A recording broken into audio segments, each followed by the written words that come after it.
What's going on, everybody? First off, sorry for the video coming out so late. I wanted it to drop last week, but I've been really focused on trying to complete everything for my mobile app. So just real quick on Jordan and kind of our relationship. So first off, I got two SHD is the company that we worked for back in 2022. And when I first got there, we were in a training class for like 2 months. My first interaction with Jordan was, he came into the conference room that we were in and, bought us all lunch from Chick-fil-A, which was cool. When our VP or our sales director at the time, but our VP of sales, David Manaya, took us out for lunch. Jordan was right there hanging out. Went to lunch with him a few times. He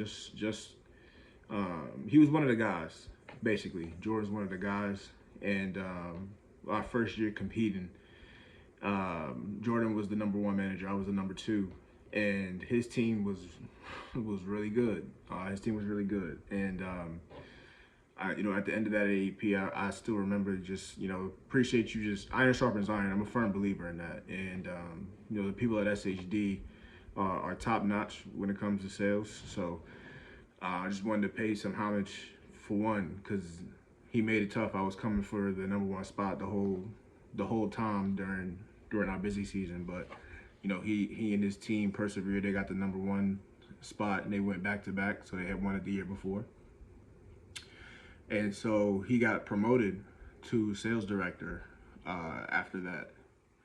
And so the following 2 years during the busy season, I came in number one. So the first time I did it, it wasn't enough because Jordan did it twice. So I was like, all right, I gotta do it again. And lo and behold, my team this past busy season was able to accomplish that. We were able to accomplish that. And Jordan's been a great person to talk to about leadership, high performance, life. Jordan's got a wealth of knowledge and experiences that he draws from to help him be as effective as possible. And so, for me, again, iron sharpens iron. I'm not someone that's afraid to talk to somebody that's doing well and kind of trying to pick their brain and see how I can steal whatever they're doing and try to tweak it for my own personal style or team or whatever the case may be. So he's done great work in at SHD. I have no doubt he's going to do great work wherever what he's doing now. And so I hope you guys enjoy the episode. Thank you. All right, so this is another episode of the Sales Podcast with Eric Gravely, and my guest today, very special guest today, is the one and only Jordan Fair, aka Bake Mac, aka the Golden Child, aka I got more gold in my basement than you will ever have ever. So I like welcome to that. the I pod, like that. Jordan. Welcome to the show, baby. Here I am. I'm happy to be here. Very, very blessed, very thankful, very humble for the opportunity. Really excited about this. 100%. I appreciate you joining me, brother. So, I'll get into the first question. So, just to give the audience a little bit of background, I'll say some stuff. If you have somewhere that you can share, I would love that. Sure. But Jordan was a top performing agent at the company we worked for, and then went on to become the top producer manager, back-to-back manager of the year. And then from there, the highest grossing the highest grossing sales director in company history. Did I leave anything out? Yeah, no. Obviously, my time at Senior Healthcare Direct was amazing. I'm very grateful to have been there. While I was there, I got to work with amazing people like yourself Thank you, sir. that helped me grow and get better.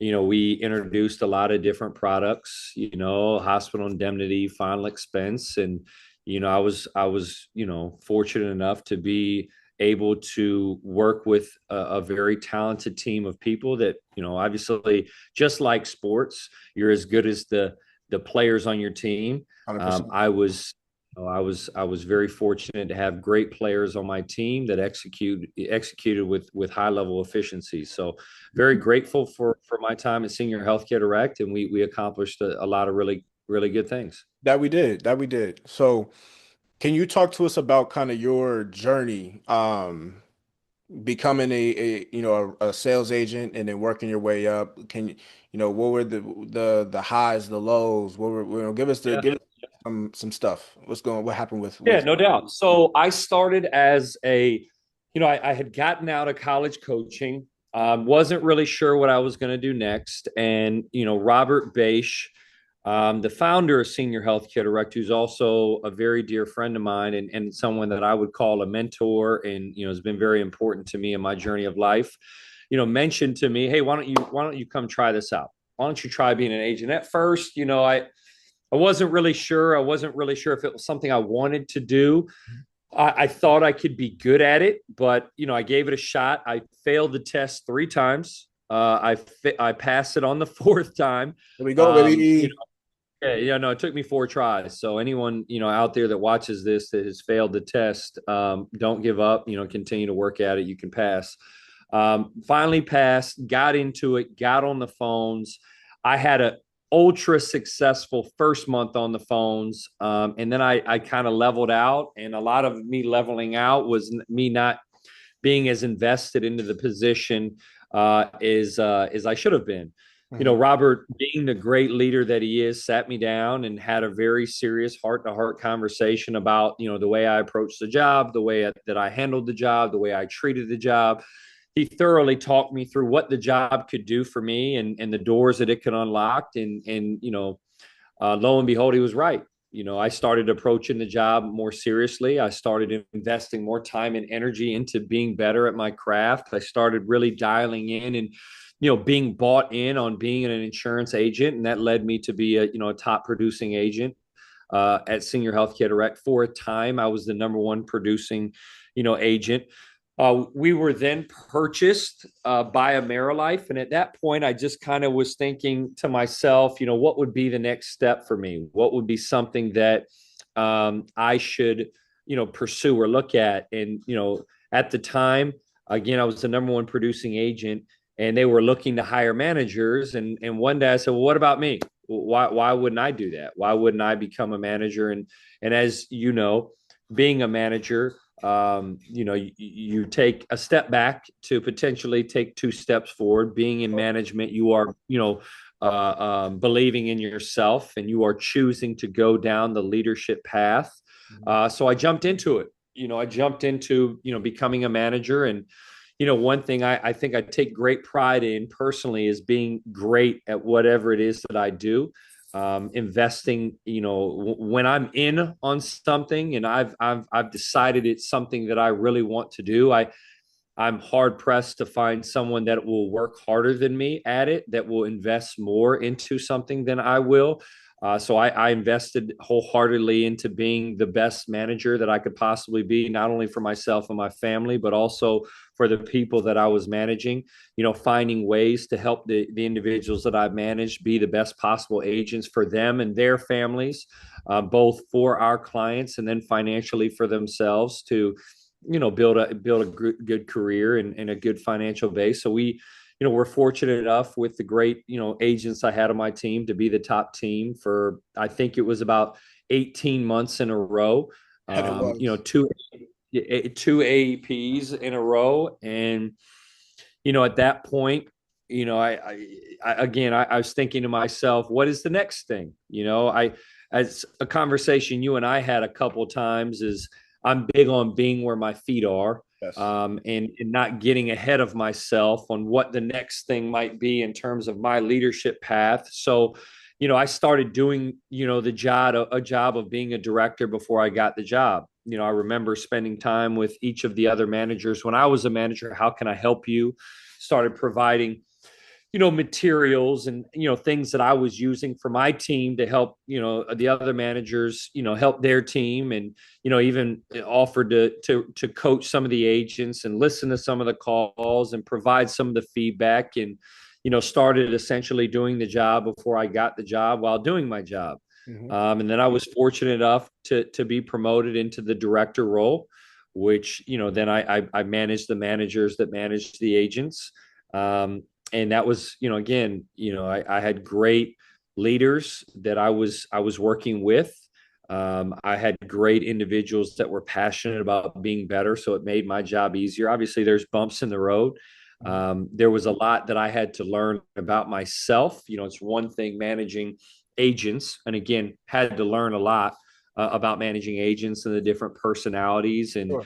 manage what makes individuals tick and what makes individuals give their best, and invest in themselves. And then when you go up a level, now you're managing other leaders. You have to learn even more about yourself. So I had to adapt my management style, my leadership style. I had to learn how to invest more into the people that I was managing while making sure that I was helping them grow in their place. Because, again, um, I was very fortunate to be surrounded with individuals like yourself that wanted to continue to grow and continue to be better and continue. So, figuring out how to, um, you know, help you guys grow, as well as continue to meet our goals and Hmm. make sure that we were helping the people under us grow. It was a challenge for me that I felt like that I adapted to and got into a groove of. And started to start managing you guys effectively. But it did take me some time, and it was a great learning opportunity for me on how to invest in other people that want more than what they're currently receiving. On the sports side, you're investing into a player, to become better players, right?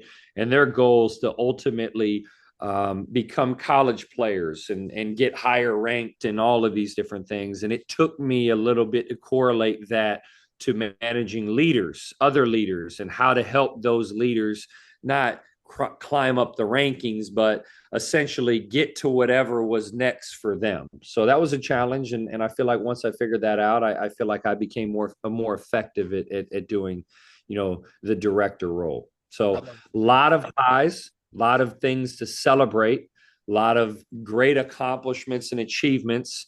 Hmm. I was very fortunate to work for David Manaya. He was an outstanding leader for me. He really challenged me to become better, take more ownership over the things that I was owning. I don't, you made a statement to me. I may have helped you more than I realized. David certainly helped me more than I probably realized. And I'm sure I'll reflect on it one day and be like, wow, that's something that I learned working for him. But, you know, I'm very grateful for my journey. It was a tough journey from agent to manager director, where I had to learn a lot, and I had to be willing to really self reflect on the things that I'm doing and the things I needed to do differently. And I'm very grateful to have had Robert Bache and David Manai to kind of help me, grow through that. Also Brian Lubin, that's with AmeriLife now, Scotty Elliott that works with AmeriLife. I was surrounded by great leaders that helped me grow. So very fortunate, very appreciative of my journey. Whether I had a bunch of highs, whether I had a bunch of lows, I'm grateful for it all. Like I said, man, you did a lot, and I took our conversations very seriously because, like I said, I wanted to learn, man. So I appreciate you, and shout out We're a to great, we're Robert great. and David, both because Bob was there when I got hired, number one.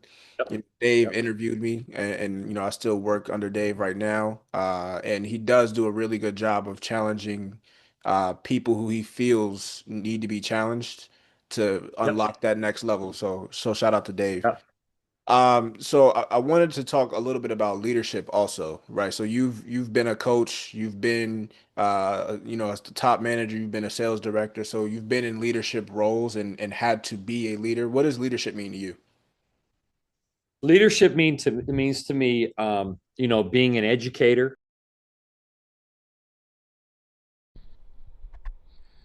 Most sales reps are stuck. They get feedback too late or never. They're told to work harder but not smarter.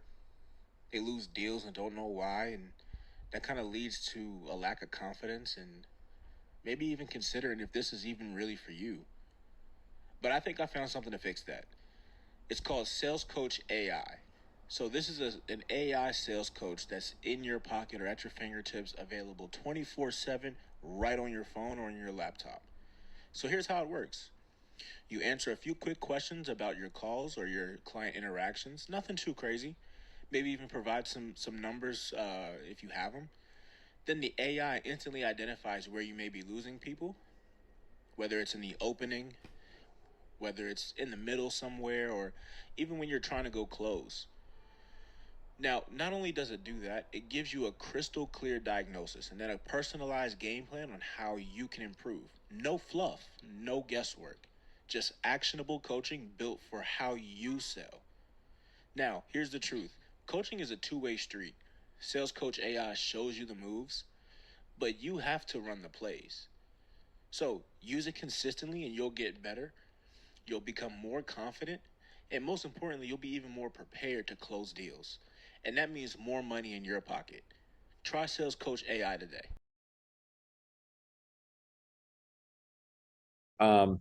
Being an educator, right? You have to make sure that you're educating the individuals that you're leading on a daily basis on what it is they need to know in order to do their job and do whatever it is that they need to do effectively.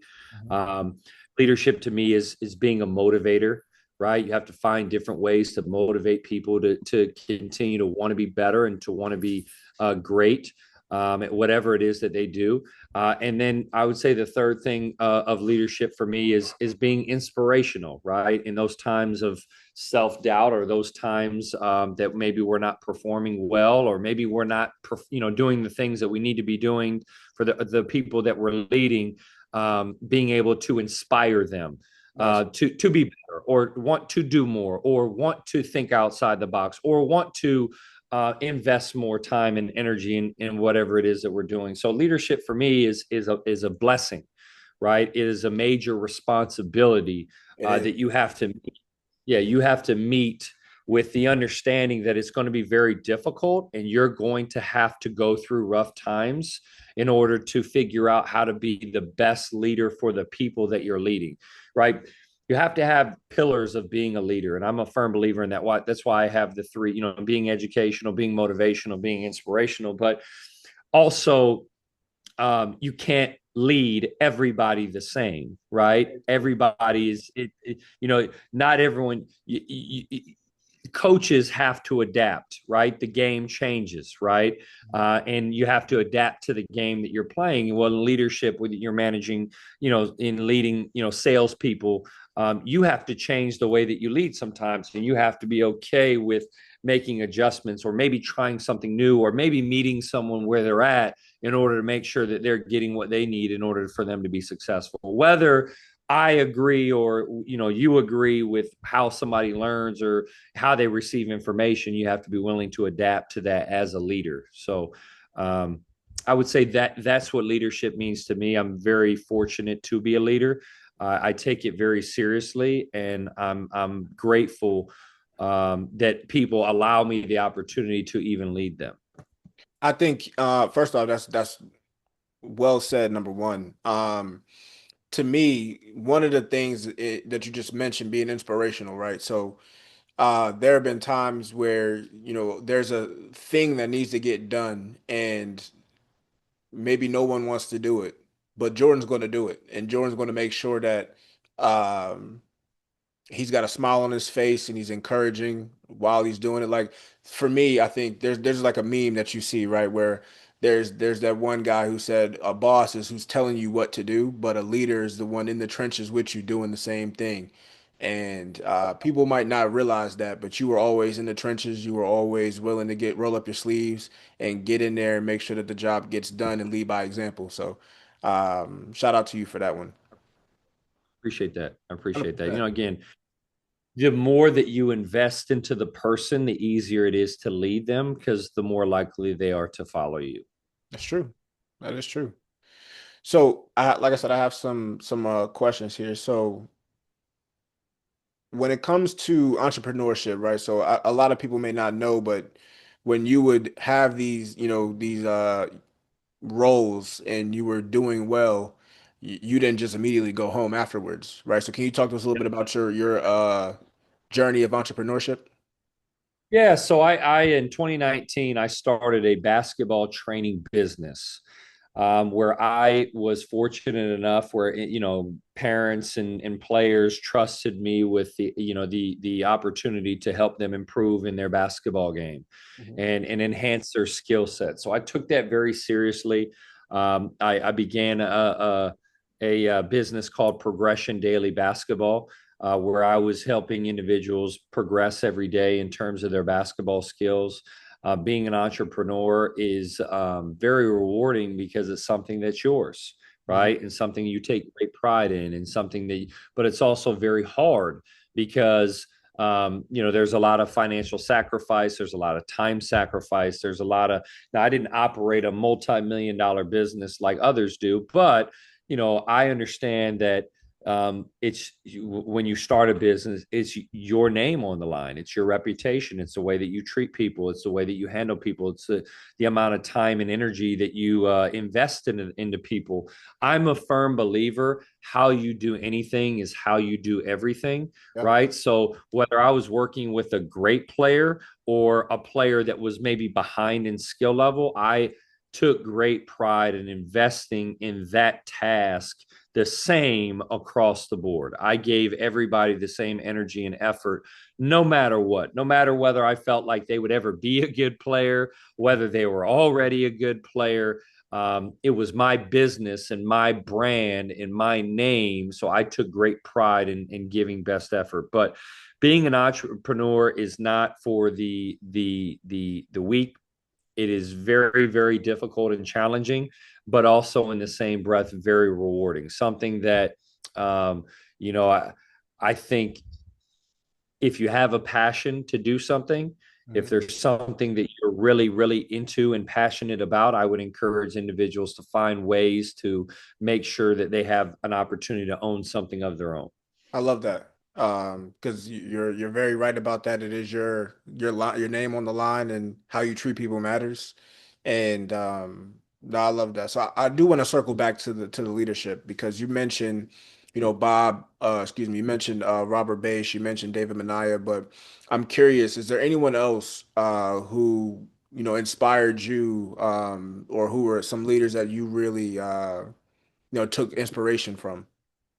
Yeah, that's a great question. So, the guy that I currently work for now in college coaching, his name's Ryan Pannone. He is an exceptional leader to me. He was someone that mentored me as a young man. I played for him in high school. He helped and pushed me to become a better basketball player. When I was going through a tough time with my family, kind of guided me through and led me down the right path. So Ryan Pannone is a great leader of men. He's a great leader of young men. Um, he inspires them to be good people, not just good players, which I greatly respect and enjoy. He really invests in the person, not just the player. Scotty Elliott was also somebody with a mirror life that really invested time into me. Also, all the individuals around him. He showed me what it meant to be a patient leader and what it meant to be somebody, that could really adapt in any situation. Christopher Capco, that is, and I've never even called him Christopher. Chris Capco is the associate head coach at SMU, has been a great leader example for me on the coaching side. He was the associate head coach at USC, now SMU, is won everywhere he's been. And, it has been a great example of somebody that isn't afraid to roll their sleeves up and just get the job done. Brian Lubin is another individual that really spent a lot of time helping me develop from a leadership perspective of dealing with people, Mhm. and communicating with people and how I communicated with people. So I've been very fortunate to work with great leaders, and people that have inspired and motivated me to continue to get better. I love that. I love that. Shout out to Brian, by the way. He's hopefully going to be on the pod soon. I know he's got some work stuff going on, but he and I kind of had a good conversation in Aruba, which missed you in Aruba. That was interesting place. It was By the interesting. way, Brian replaced me in Aruba, just so we're all on the same page. That's interesting. So a couple things, right? So, with you being a top sales agent, with you being a top sales manager and sales director, what do you think are great qualities of salespeople? Sorry about that. Great qualities of salespeople. I would say um, one, intrinsically motivated.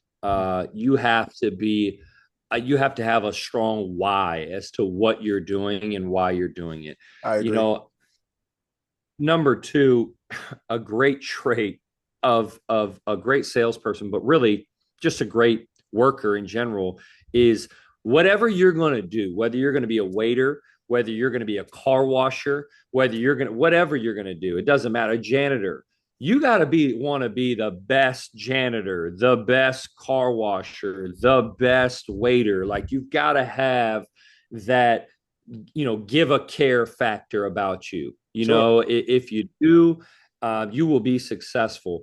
I think great salespeople are willing to learn. Mhm. They never know too much. They're never too good of a salesperson. They're always willing and open to learn from anybody, whether it's a really bad salesperson, someone that does. You have to be willing. You have to be hungry to learn things from others. And there's truthfully something that you can learn from people in any phase of their sales career, whether good or bad. There's a lot of different lessons. And the third thing I would say is you've got to be a committed person to doing more than what's being asked of you, Sure. right? It's easy to just get a sale, right? Maybe it's not easy for some, but for me it was easy. But going above and beyond to educate the people that you're working with, going above and beyond and making sure that you properly explain things, answer to all the questions, making sure that you spent the time with the person to build the relationship so that they know and they feel that that you're there for them. Because in sales, when you are selling something, 9 times out of 10, you're selling something that they genuinely need. And you need to make sure that you do a good job of explaining why and how it's important to them and how it can positively affect their life. So, intrinsic motivation, care factor, right? Being committed to learning and growing and always being, wanting to be better. The moment that you know everything and you think you're the best, you're probably not very good. And then, commitment to, just being The best. someone that it's just doing a good job, Yeah. having that strong why. I'll be very open and honest with, I struggled with individuals that didn't want to be really good at their job, because by being good at your job, it only helps you and everybody around you, Yep. be more enjoyable. you know I always we use this term now, right? And I'm going to steal this from Ryan Panone. You're either not good enough to be a good salesperson, or you don't care enough to be a good salesperson, I love that. right? You either don't care enough to invest time and get better, or you're just not willing to be good enough. And what is it? What is, you're not good enough? You don't care enough, right? you know I'll use it in basketball terms. You didn't go rebound the basketball, right? You could have gotten it. You either aren't good enough to go get the rebound, or you don't care enough to go get the rebound, right? What's the answer? Are you not good enough, or you not care enough? Right? And if you're not good enough, how are you going to get better? Are you committed to getting better? Are you willing to get better? Are you willing to do the things you need to do? If you don't care enough, well, that's a problem. And we need to solve that problem. For sure. So I would say, I'm going to steal that from him and I'm going to share that. I love that. I love that. Thank you for that. Because for one, I think that hits it right on the head. For me, I think the only other thing I would add is communication, because we kind Sure. of touched on it earlier. You can't lead everybody the same way. And so Yep. you have to know how this person receives communication best so that they can receive your message. So that's the only other thing that I would throw in there, but I really love that. So we're actually coming up to the which is crazy. We're coming up to the last 3 minutes. It's going to cut off at the 3 minute mark. So my last question for you, man. What's next for you in the future? And then also, Yeah. actually, so it's two things. Who else should I, have on as a guest? Those are my last two questions for you. I would say, one, what's next for me is I'm, currently coaching college basketball. I want to stay very connected to the insurance business. I try to do a really good job of staying connected with the individuals from AmeriLife and, staying in the know in the business because I truthfully love the business. I truthfully loved what I did and who I did it with. Sure. So insurance is something that I plan on staying in sales. I plan on staying very connected to. Who would I have on the podcast outside of Robert Bache, David Manaya, Brian Lubin? I would also add in there Darren Hauk, who is the principal at MCC Brokerage. He was someone that I would also have. Drew Gurley, who works for SMA, is someone I would also have on the podcast. Nice. Um, those are individuals. Christina Rangoni was I also know Christine. impactful for me. Rebecca Grimes was very impactful for me. Those are all individuals that I would probably say would be great interviews and probably, not probably, definitely provide you some great insight. I love that. I love that. I do know Christina, or Christine. So that'd be a good interview for sure.